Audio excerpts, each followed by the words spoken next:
नमस्कार, मेरा नाम डॉक्टर रेखा श्रीवास्तव है और मैं आरडीएस कॉलेज मुजफ्फरपुर में मनोविज्ञान विभाग में असिस्टेंट प्रोफेसर पद पर कार्यरत हूँ। आज मैं आप सबके समक्ष मोटिवेशन पर अपने कुछ विचार व्यक्त करना चाहूँगी। मोटिवेशन टॉपिक पर बोलने से पहले मैं आप सबसे अपना एक इंसिडेंट शेयर करना चाहूँगी। मैं जब अपना रेगुलर क्लास ओवर कर लेती हूँ तो स्टूडेंट से प्रश्न पूछती हूँ, क्या आपको टॉपिक समझ में आ गया?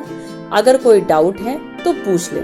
पर सारे स्टूडेंट का तुरंत आंसर आता है, हाँ मैम समझ में आ गया, कोई भी डाउट नहीं है। अगर इससे रिलेटेड कोई भी क्वेश्चंस एग्जाम में पूछा जाएगा तो हम लोग बहुत अच्छे से उसका रिस्पॉन्स कर पाएंगे।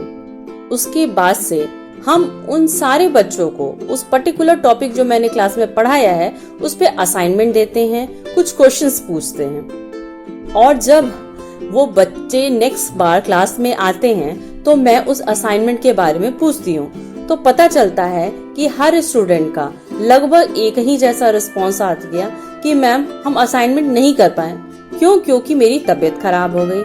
कोई कहता है कि मेरे घर मेहमान आ गए, कोई कहता है कि आज मेरी मम्मी की तबीयत खराब हो गई इसलिए हम खाना बनाने में व्यस्त हो गए। कोई बच्चे ये कहते हैं कि हम मेरे पति जो है उनको दूर जाना था इसलिए हम खाना नहीं बना पाए और मेरा सर दर्द होने लगा, एसेट्रा। मतलब सैकड़ों आंसर आते हैं इस चीज को जस्टिफाई करने के लिए कि वो असाइनमेंट नहीं कर पाए। पर मैंने ये चीज नोटिस की है कि जैसे ही एग्जाम का डेट नजदीक आता है उन सबकी बीमारी अपने आप से दूर भाग जाती है। मेहमान अपने घर रहते हैं, कभी भी मेहमान नहीं आते और टॉपिक से रिलेटेड सैकड़ों डाउट स्टूडेंट लेकर आते हैं। उनका ये कहना होता है कि मैम इस लेक्चर का ये पार्ट समझ में नहीं आया, ये पर्टिकुलर क्वेश्चंस जो पूछा गया है एग्जाम में इसके आंसर में क्या लिखा जाएगा। अब हमें ये नहीं समझ में आता कि अचानक से स्टूडेंट की नींद कहाँ गायब हो गई और उनका एनर्जी लेवल कैसे बढ़ गया।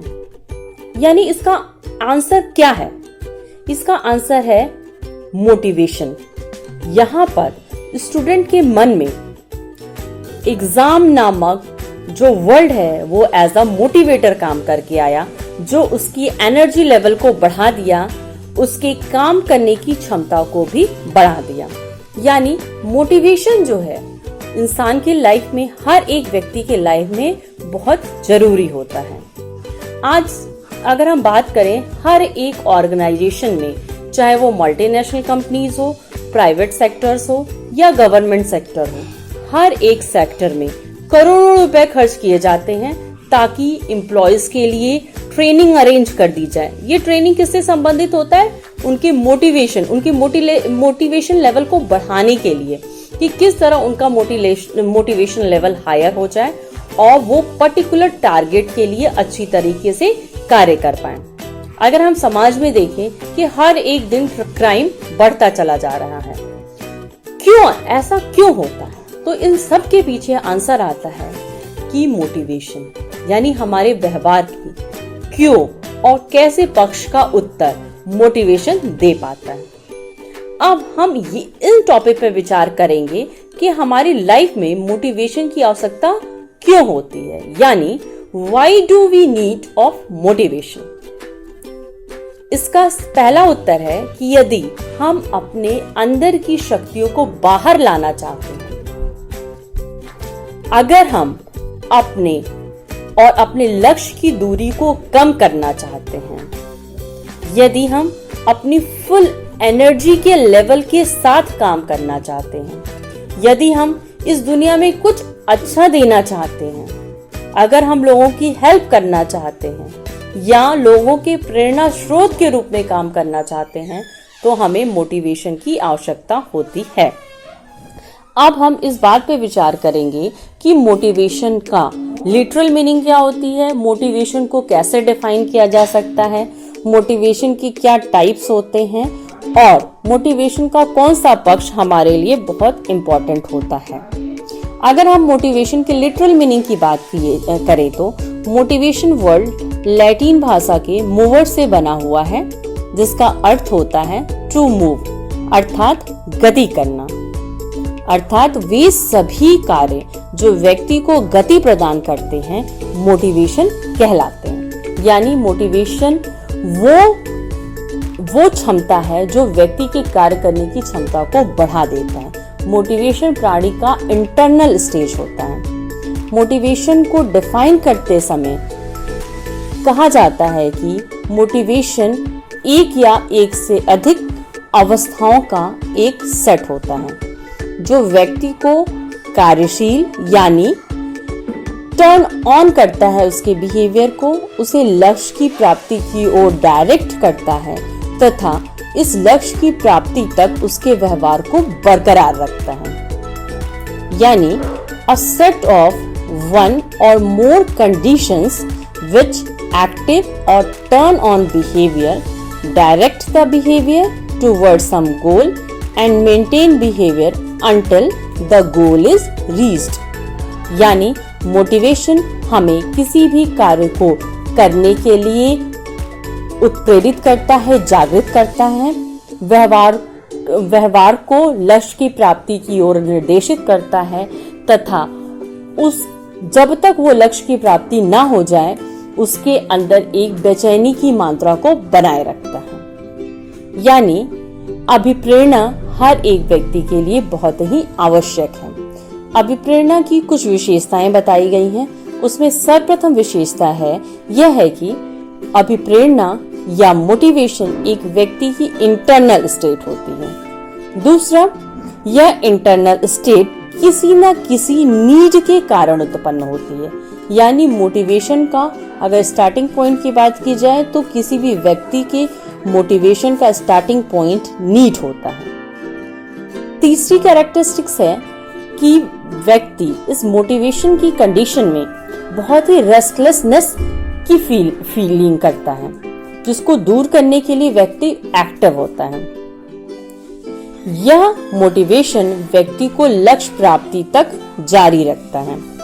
व्यक्ति अपने लक्ष्य की प्राप्ति की ओर जैसे जैसे आगे बढ़ते चले जाता है उसकी एक्टिवेशन लेवल बढ़ता चला जाता है और ये एक्टिवेशन लेवल तब तक बढ़ता चला जाता है जब तक कि वो अपने गोल तक पहुंच ना जाए। और जैसे ही वो अपने गोल तक पहुंच जाता है उसके अंदर की जो रेस्टलेसनेस की फीलिंग होती है वो समाप्त हो जाती है।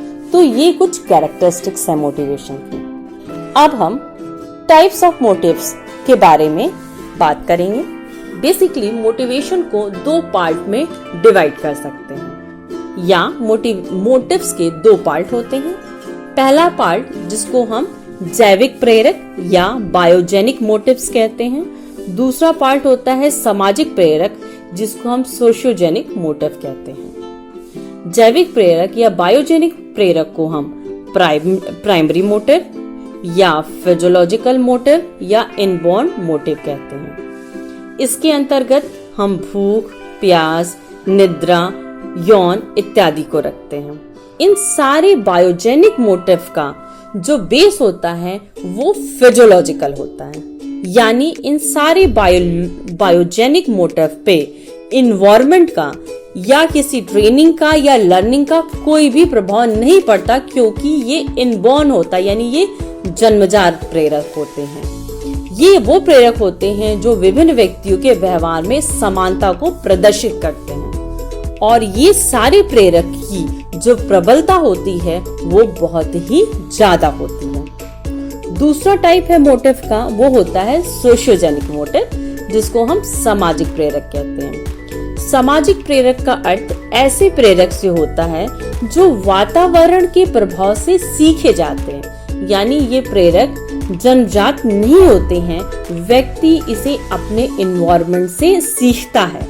इसी कारण इस प्रेरक को हम एक्वायर्ड मोटिव या अर्जित प्रेरक कहते हैं। इसको हम मनोवैज्ञानिक प्रेरक भी कहते हैं। क्यों इसको मनोवैज्ञानिक प्रेरक कहते हैं? क्योंकि इसका कोई भी शारीरिक आधार नहीं होता है। इन प्रेरक में हम उपलब्धि अभिप्रेरक को, संबंधन अभिप्रेरक इत्यादि को इस कैटेगरी में रखते हैं। यानी कि हम मोटिव को दो पार्ट में डिवाइड करते हैं। पहला मोटिव होता है जिसको इनबॉर्न मोटिव, प्राइमरी मोटिव या बायोजेनिक मोटिव कहते हैं। दूसरा मोटिव होता है जिसको हम सोशियोजेनिक मोटिव कहते हैं। ये प्रेरक जो होते हैं अर्जित प्रेरक कहलाते हैं। इन दो टाइप के मोटिव के अलावा भी कुछ प्रेरकों का वर्गीकरण किया गया है, अलग तरह से वर्गीकरण किया गया है। इन वर्गीकरण में मोटिव को हम दो पार्ट में अगेन डिवाइड करते हैं। इसमें पहले तरह के प्रेरक को इंट्रिंसिक मोटिवेशन और दूसरी तरह के प्रेरक को एक्सट्रिंसिक मोटिवेशन कहते हैं। इंट्रिंसिक मोटिवेशन मीन्स आंतरिक अभिप्रेरण और एक्सट्रिंसिक मोटिवेशन मीन्स बाह्य अभिप्रेरण होता है। आंतरिक अभिप्रेरण से मतलब एक स्वतः अभिरुचि या स्वयं के इंटरेस्ट से होता है। जब हम कोई कार्य इसलिए करते हैं क्योंकि उसको करने से हमें खुशी मिलती है, हमें संतोष मिलता है, तो हम इसको कहते हैं इंट्रिंसिक मोटिवेशन। इंट्रिंसिक मोटिवेशन पर किसी भी रिवॉर्ड का कोई भी इफेक्ट नहीं पड़ता है। दूसरी तरह का जो प्रेरक होता है उसको हम बाह्य अभिप्रेरण कहते हैं। बाह्य अभिप्रेरण आंतरिक अभिप्रेरण से थोड़ा सा अलग होता है। बाह्य अभिप्रेरण व्यक्ति के भीतर न होकर बाहर की तरफ होता है और इसका रिलेशन रिवॉर्ड से होता है, सैलरी से होता है। ठीक है, उदाहरण के लिए मान लीजिए यदि किसी व्यक्ति को कोई काम पूरा करने के लिए 100 रुपए मिलते हैं, तो यह 100 रुपया जो वो हुआ उसको हम एक्सट्रिंसिक मोटिवेशन कहेंगे। और उस कार्य को करने पे अगर उसको खुशी की अनुभूति होती है, संतोष की फीलिंग होती है, यानी सेटिस्फेक्शन फील होता है, तो उसको हम आंतरिक अभिप्रेरण कहेंगे। अब हम मोटिवेशन की थ्योरीज की चर्चा करेंगे। मोटिवेशन की बहुत सी थ्योरीज हैं। थ्योरीज का मतलब क्या होता है? थ्योरीज का मतलब होता है कि जब किसी फिनोमिना को एक्सप्लेन करने के लिए कोई वैज्ञानिक अपना मत देते हैं तो वो थ्योरी की फॉर्म में चेंज हो जाता है। तो अभिप्रेरण की 200 से अधिक सिद्धांत बने हुए हैं। उन सारे सिद्धांतों में जो सबसे पहला और सबसे ज्यादा व्यवस्थित सिद्धांत है वो मास्लो का सिद्धांत है। मास्लो के सिद्धांत को हम हायरार्की थ्योरी भी कहते हैं, यानी आवश्यकता पदानुक्रम सिद्धांत भी कहते हैं। मास्लो ने आवश्यकता पदानुक्रम सिद्धांत 1935 में दिया था। यह सिद्धांत वास्तव में आज भी एक अभिप्रेरण बना हुआ है दूसरे साइकोलॉजिस्ट के लिए। मास्लो ने 1935 में ही यह स्पष्ट कर दिया कि मानव की जितनी भी मोटिवेशन है उनको हम 5 पार्ट में डिवाइड कर सकते हैं। मास्लो ने मोटिवेशन की जगह नीड वर्ड का यूज किया। उनका ये कहना था कि व्यक्ति की जितनी भी आवश्यकताएं होती हैं उनको हम 5 पार्ट में डिवाइड कर सकते हैं, या मानव की सारी आवश्यकताएं इस 5 आवश्यकताओं के अंतर्गत आती हैं। ये 5 आवश्यकताएं एक हायरार्की में व्यवस्थित होती है, एक हायरार्की में ऑर्गेनाइज होती हैं। और इन हायरार्की की एक कैरेक्टरिस्टिक्स होती है कि जब तक एक लेवल की नीड फुलफिल नहीं होगी व्यक्ति दूसरे लेवल की नीड तक नहीं पहुंच पाएगा। मास्लो ने अपने सिद्धांत में नीड को 5 पार्ट में डिवाइड किया। इसमें सबसे पहला भाग था फिजियोलॉजिकल नीड, जिसको हम शारीरिक आवश्यकता कहते हैं। शारीरिक आवश्यकता में हम भूख प्यास की आवश्यकता को डालते हैं। फिजियोलॉजिकल नीड का मतलब होता है शारीरिक आवश्यकता। दूसरी तरह की नीड में सिक्योरिटी नीड आती है। इस सिक्योरिटी नीड में सेफ्टी नीड और प्रोटेक्शन की नीड आती है। तीसरा वर्गीकरण सोशल नीड का था। इस सोशल नीड में अफेक्शन की नीड, बिलोंगिंगनेस की नीड, एक्सेप्टेंस की नीड और फ्रेंडशिप की नीड आती है। फोर्थ क्लासिफिकेशन मास्लो के अनुसार सेल्फ स्टीम नीड का था। इस नीड में सेल्फ रिस्पेक्ट की नीड आती है, ऑटोनॉमी की नीड आती है, अचीवमेंट की नीड आती है। लास्ट क्लासिफिकेशन इस नीड का था वो था self actualization need. Self actualization means होता है it is represented by the drive to become what one is capable of becoming, includes growth need, achieving one potential, self-fulfillment need, etc. यानी Maslow ने व्यक्ति के सारी की सारी जितनी आवश्यकताएं हैं उसको 5 पार्ट में डिवाइड कर दिया। उनका ये कहना था कि अगर फिजियोलॉजिकल नीड की संतुष्टि नहीं होगी तो व्यक्ति सेफ्टी नीड की तरफ नहीं जाएगा। फिजियोलॉजिकल नीड में उन्होंने भूख और प्यास को रखा, यानी कि किसी भी व्यक्ति की 3 बेसिक नीड होती है, रोटी, कपड़ा और मकान। रोटी और कपड़े की नीड को हम फिजियोलॉजिकल नीड में रखते हैं। सेफ्टी नीड में शेल्टर की नीड आती है, यानी मकान की नीड आती है। सोशल नीड मीन्स सामाजिक आवश्यकता। सामाजिक आवश्यकता मीन्स होती है कि हम किसी से अफेक्शन चाहते हैं, उनका स्नेह चाहते हैं, ग्रुप में रहना चाहते हैं। जब तक सोशल नीड का फुलफिलमेंट नहीं होता है, हम सेल्फ एस्टीम नीड तक नहीं पहुंच सकते हैं। सेल्फ एस्टीम का मतलब होता है जो कि हम आत्मसम्मान चाहते हैं। हम ये चाहते हैं कि हमारा जो सोसाइटी है उसमें हमारा जो लेवल है काफ़ी अच्छा हो। और लास्ट नीड होती है सेल्फ एक्चुअलाइजेशन नीड, जिसमें हम ये चाहते हैं कि हमारे अंदर जितनी भी पोटेंशियल है उसका हम पूरी रूप से इस्तेमाल करें। मास्लो ने अपनी मोटिवेशन की थ्योरी में नीड को इन 5 पार्ट में डिवाइड किया। उनका ये कहना है कि ये जो पदानुक्रम यानी कि ये जो हायरार्की होती है वो हर एक व्यक्ति के लिए फिक्स होती है। जब तक लोअर नीड की फुलफिलमेंट नहीं होगा व्यक्ति हायर नीड की तरफ नहीं बढ़ेगा। यहाँ पर ये हम बता दें कि फिजियोलॉजिकल नीड, सिक्योरिटी नीड और सोशल नीड को उन्होंने प्राइमरी नीड कहा या इसको लोअर ऑर्डर नीड कहा, और सेल्फ एक्चुअलाइजेशन और सेल्फ एस्टीम नीड को उन्होंने सेकेंडरी नीड कहा, यानी हाई ऑर्डर नीड कहा। जब एक तरह की आवश्यकता की पूर्ति हो जाती है तब हम दूसरी तरह की आवश्यकता की तरफ बढ़ते हैं। अगर हम इस थ्योरी को एक ऑर्गेनाइजेशन के विषय में समझना चाहें तो हम ये समझ सकते हैं कि किसी भी ऑर्गेनाइजेशन में काम करने के लिए फर्स्ट नीड फिजियोलॉजिकल नीड में, यानी हर एक एम्प्लॉय की पेमेंट इतनी होनी चाहिए कि वो अपनी फिजियोलॉजिकल नीड को फुलफिल कर पाए, यानी उसकी जो सैलरी है वो इतनी हो जिससे वो अपनी रोटी, कपड़े की आवश्यकता की पूर्ति कर पाए। जब उसकी फिजियोलॉजिकल नीड उस ऑर्गेनाइजेशन में पूरी हो जाती है तब वो दूसरी नीड की तरफ बढ़ता है, वो होती है safety need.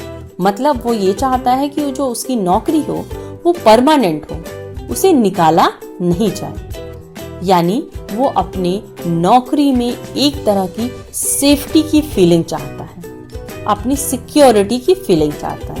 Third need social need की होती है, यानी एक ऑर्गेनाइजेशन में एक एम्प्लॉय यह चाहता है कि उसका रिलेशन अपने सुपरवाइजर के साथ, अपने कलीग्स के साथ और अपने सबऑर्डिनेट्स के साथ बहुत ही अच्छा हो ताकि तालमेल से काम हो पाए। Fourth need self esteem need होती है, यानी हर एक एम्प्लॉय ये चाहता है कि उसकी ऑर्गेनाइजेशन में जो पोस्ट हो वो रिस्पेक्टेड होने पर उसकी कंपनी में उसकी वैल्यू पता चलती है कि उसकी कंपनी में वाकई उसकी वैल्यू है। एक ऑर्गेनाइजेशन में सेल्फ एक्चुअलाइजेशन की नीड का मतलब ये होता है कि वो कंपनी की ग्रोथ के लिए कार्य कर पाए, यानी कि अगर हम मास्लो की थ्योरी को अलग अलग पर्सपेक्टिव में देखें तो वो आज भी बहुत ही यूजफुल है।